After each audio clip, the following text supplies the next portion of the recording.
At the current prices, I'm probably not buying because even though I like him, I don't like him for that much of my money.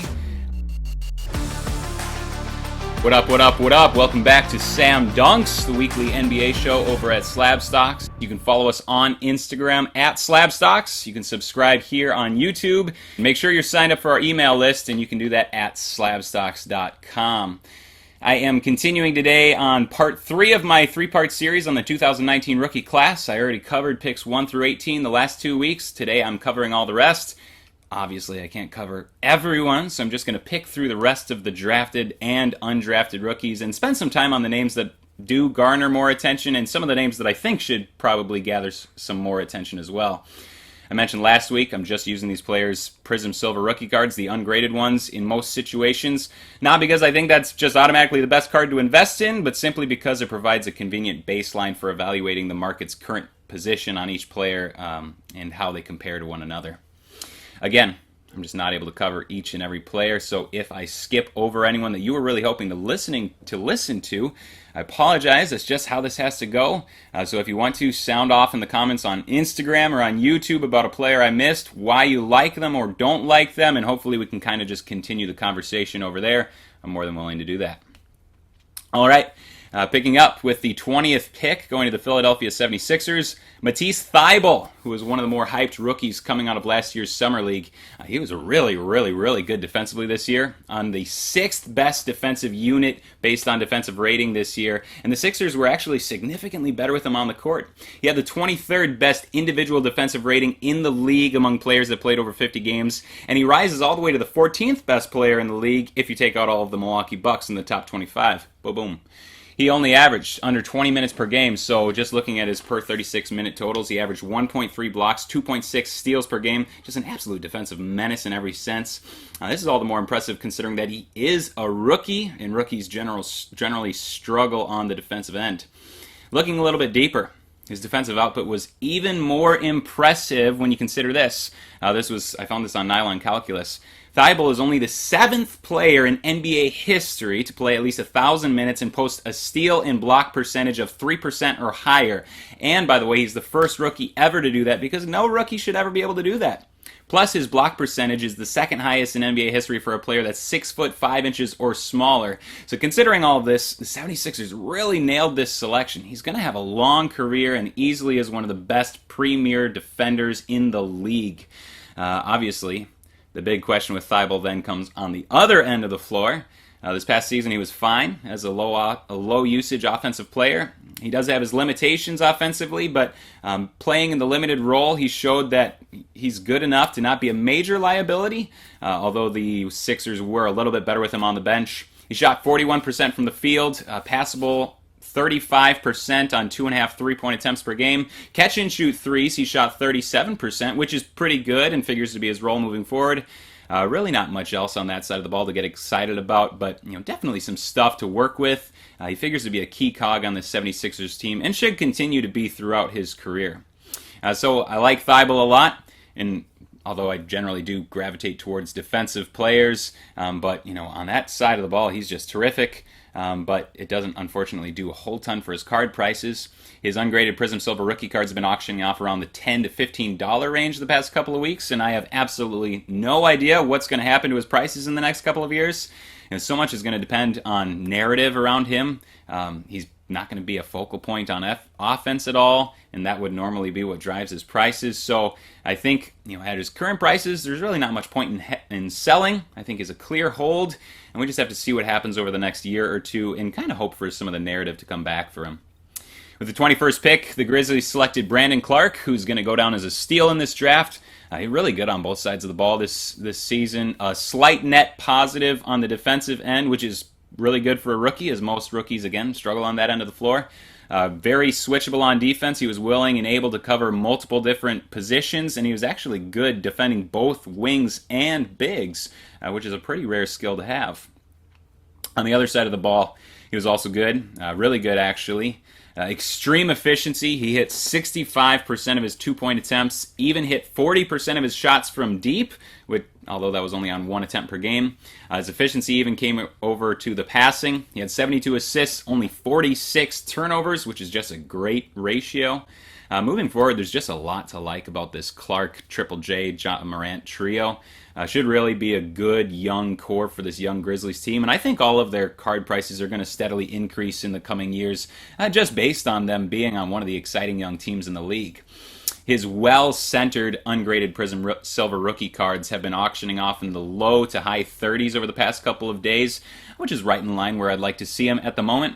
Now, he's clearly not under the radar, but I do still think he has some potential moving forward, especially with the team around him.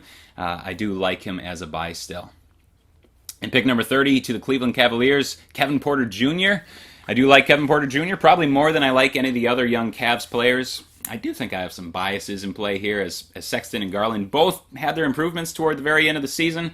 I'm just not as high on them as I am on Porter. I may catch a lot of heat for that, as I think many Cavs fans are extremely high on Colin Sexton. I just am not. I think he was very good offensively this year, but kind of in the Zach LaVine mold, high usage on a bad team, and really didn't make his teammates better in any significant sort of way. All three of these young Cavs guards were poor defensively. Though with the Cavs, it's kind of hard to separate the individual effort from the team defense overall, because they were really just terrible as an entire team on defense. The defensive player impact plus minus, which takes luck into account and adjusts for it, has Colin Sexton as the second worst defender in the entire league out of 450 some odd players, just better than Trae Young. And while Porter and Garland were still bad, they were at least a couple hundred rankings better. Porter does have some defensive versatility, and I really think that he has a chance to be an average defender moving forward, maybe even a little above average, but that's just kind of some guesswork on my part. One of the nice things with Kevin Porter is that he showed some real improvement this year from what we thought he would be based on his college performance. He had a historically bad free throw percentage at USC. He shot only 52% from the charity stripe. He wasn't setting the world on fire from the line this year, although it was a much improved 72%, which is good to see that improvement, especially since he's very adept at drawing fouls on his drives. He only shot 34% on his threes, although that was dragged down by an abysmal 26% on his pull-up three-point attempts. He did shoot just over 40%, though, on catch-and-shoot threes, which is really quite good, and I hope he continues that. All told, he averaged 10 points, 3 rebounds, 2 assists in just over 23 minutes per game, also a steal. Just turned 20 about a week ago, I think, so I still think he has quite a bit of upside, and not everyone agrees. Not everyone's very high on him. There's quite a bit of risk in his profile, and it is really hard to evaluate these Cavaliers players, being that they were just so bad last year and the year before that. So it'll be interesting to see what direction the Cavs take moving forward with these three young guards. I don't think they're going to keep all three of them around, because in order to develop them well, I think they need to break them up. I think at least one of those players will be gone in the next year or so. Porter's ungraded Prism Silver rookie cards have been auctioning off anywhere from $20 to $40 recently, kind of all over the place. Even a Mosaic Silver auctioned off for $56 just the other day, and I have no idea what's going on there. At the current prices, I'm probably not buying, because even though I like him, I don't like him for that much of my money. But since his prices have been kind of all over the map, you could search on eBay, keep a search open, and might be lucky to snag one for under $10. And if you could find that, I would be buying at that price. A bit of a mixed bag, but I do generally like Kevin Porter. Hey, if you're looking for a new podcast to listen to, why don't you go and check out Daddy Issues with Joe Buck and Oliver Hudson. You might know Joe Buck from sports. He's the son of Jack Buck. You might recognize Oliver Hudson from TV. He's the brother of Kate Hudson. Both really funny on the podcast. It's a new podcast that features a couple of working dads giving an unfiltered look at what it's like to be a father, a son, a brother, and navigate the world today. A couple of really funny guys sharing their personal stories, exploring everything from raising kids to parenting to their hobbies, sports, dad bods, marriages. I would encourage you to go subscribe on your favorite podcast provider and stay tuned at the end of the show for a clip of their podcast. All right, with the 41st pick in the draft, the 11th selection in the second round, Eric Paschall. A lot of people really like this guy, especially this past year, and I understand. He was a second-round pick that stepped into a Warriors team that, due to injuries, was one of the worst teams in the league, and he far outperformed his draft position. Classic example of one of these guys where just look at his counting stats, and he's a huge surprise to a lot of people. Led the team in minutes played, points, field goal attempts, and was the second in the team in rebounds. Per game averages of 14 points, 5 rebounds, 2 assists in just 28 minutes per game. So really good rookie season for a second-round pick. But, once you kind of start to dig in, you really don't have to go all that deep, and it kind of goes to crumbles. Before I get there, though, I do want to talk about some of the good parts of his game. He was pretty versatile defensively. He was one of the most versatile defenders in the entire league. He actually covered 5 positions over 10% of the time, which is a super good skill to have, and I'm sure a skill that the Warriors are going to make use of moving forward. On offense, he really earned his reputation this year by playing good offense. He was good inside the arc. He shot 60% within 10 feet of the rim, which is pretty good. Ranked in the 86% in the league on post-ups. All very good things. There was a lot of bad, though. On defense, he was very versatile, but he was 91st out of 96 power forwards, according to ESPN's Defensive Real Plus Minus. Also, the Warriors were much better defensively when he was on the bench, which is pretty bad considering they had the 26th best defensive unit in the league last year. On offense, too, it wasn't that great. If you look at his shot profile, it just doesn't look like it's going to fit with what the Warriors want to do once they're all completely healthy. Nearly 14% of Paschall's possessions were used up in isolation, which doesn't sound like a whole ton, but among players that played at least 50 games, he was isoing the 13th most frequently in the entire league. The players ahead of him include James Harden, Russell Westbrook, Siakam, Lillard, LeBron, CP3, Tatum, Giannis, and Luka. Quite clearly an upper echelon class of player that's generally afforded so many ISO opportunities. Just an FYI, if you don't know, isolation is, or an ISO play for short, it's basically just a play where an offensive player goes one-on-one with a defender and creates for himself. The Warriors are overwhelmingly opposed to ISO plays. If you remember when KD first arrived at Golden State, the fit was initially difficult because Durant just played a different style of basketball than the rest of the team. He historically relied on an ISO frequency of around 15%. Finally, in his second year, Steve Kerr freed up some more possessions for Durant and allowed him an ISO of 15.5% of the time. The final season in Golden State was just a tick up from that. Outside of Boogie Cousins, though, there have been no Warriors over the past 5 seasons that ranked in the top 50 players in frequency of isolation plays. That was until this year when the Warriors were absolutely decimated by injuries, and Paschall steps in and is afforded the ball in his hands as much as he was, 13th most in the league. Just not going to stick. On a team that's built on ball movement and the dynamic combo of Clay and Steph, the ball's just not going to find its way into Paschall's hands like it was this year. He essentially stepped into Durant's role from the past 2 years, but Eric Paschall is clearly not Kevin Durant, and they're just not going to afford him the same freedom that they allowed Durant once everyone is healthy. The logic goes that he'll become more of a catch-and-shoot three-point specialist this year, and that with the gravity that Steph and Clay bring, he's going to be more open, more of the time and get better looks. But I'm also not sure that that's going to be true either.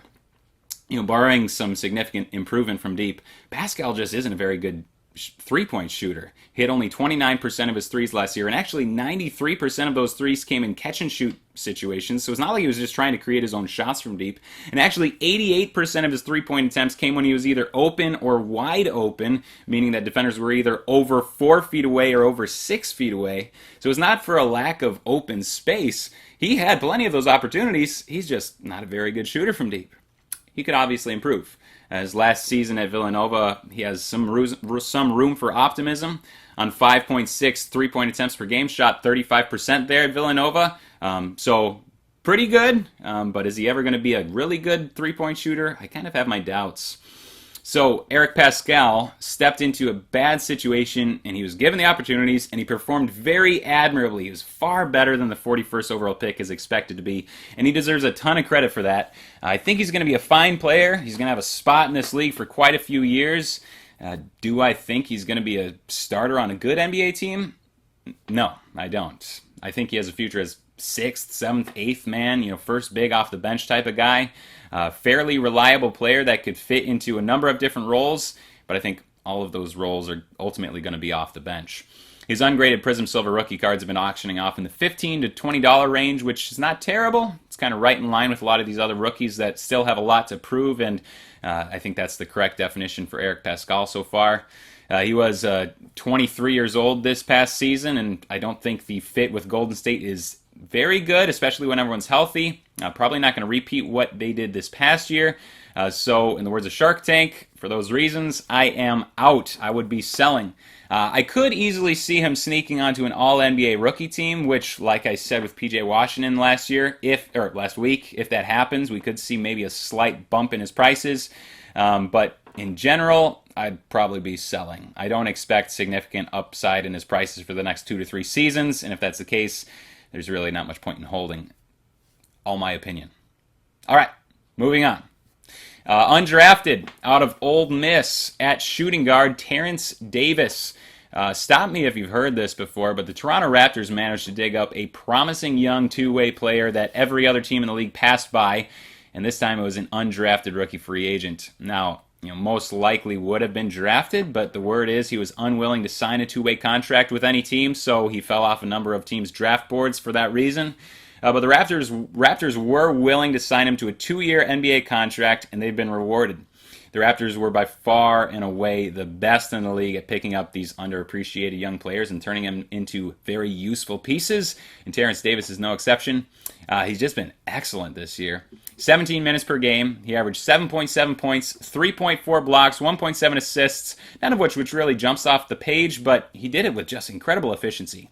Shot 46% from the field and 40% from 3 on 3.5 attempts per game, and that's only on 17 minutes again. And he shot 87% from the free throw line. Also is good as a creator. He's slotting right in with Kobe White in assist percentage.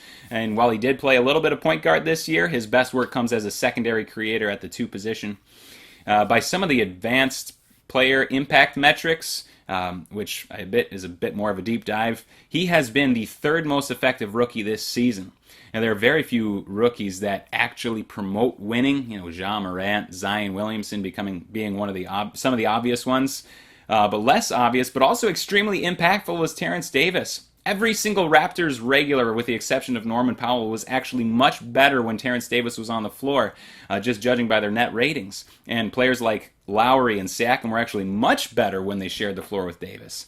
On the 46 and 18 Raptors, Davis played the 7th most minutes of anyone on the team, which is really quite astonishing. And among regulars, he had the 3rd best on-off differential, just behind Siakam and Gasol. The Raptors were 4 points per 100 possessions better offensively when he was on the court, 2 points better defensively when he was on the court. So there's just a ton to like about Terence Davis, and it's super encouraging to see, with him, that he actually looks better the deeper you dive into his stats, which, if you've been paying attention, just isn't often true with rookies. His ceiling is much higher than his undrafted status would normally indicate, and I do believe that in a year or two he's going to be a starting shooting guard, maybe with the Raptors, maybe with someone else. He is a restricted free agent at the end of next season. All that being said, as an undrafted free agent, Terence Davis was not given a Prism rookie card. He was also not featured in Optic, just given like a rookie signature series card or something like that. His first base card came out of Mosaic just this past month, and kind of hard to gauge where his prices are at the moment. Recently, a Mosaic Silver of his auctioned for $40, but that was just on one bid.